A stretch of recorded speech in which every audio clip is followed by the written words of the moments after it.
Ashama jaallattoota fi dinqisiifattoonni aartii afaan Oromoo baga gammaddan baga gammanne isiniin jenna.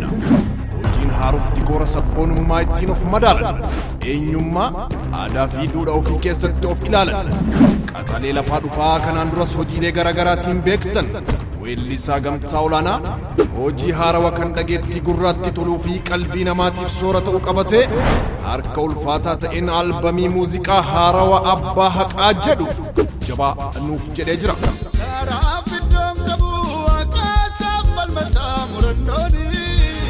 Eeyyen dhugaan ilmoo waaqaa haqtis kan abbaa haqaati.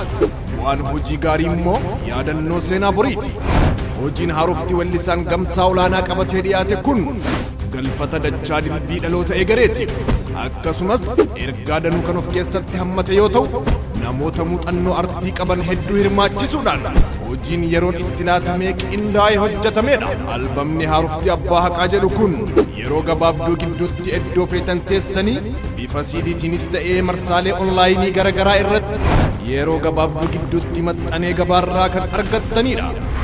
Egaa albamni haarofti abbaa haqaa jedhu kun yeroo jalqabaatiif sanbata xiqqaa Meey 14 bara 2022 biyya Jarman magaalaa Nuurenberg irratti sagantaa artii fi dhangaalee garaagaraatiin dabalame haala ho'aa fi hawataa ta'een kan eebbifamu yommuu ta'u iddoon isaa biyya Jarman magaalaa Nuurenberg Reedorfer Straße 6 sanduuqni poostaa 9431 Nuurenberg. Egaa maarree hawaasni Oromoo biyya Jarmanii fi biyyoota ollaatti argamtan akkasumas jaallattootaa fi dinqisiifattoonni aartii afaan Oromoo hundi keessanuu aartiin dagaagee akka latuuf hamileen artistoota keenyaas akka jabaatee cimuuf guyyaa seena qabeessaa fi adda ta'e kana irratti argamuudhaan albamii haarawaa abbaa haqaa jedhu kana akka eebbiftan waamicha kabajaa isiniif gooneerra.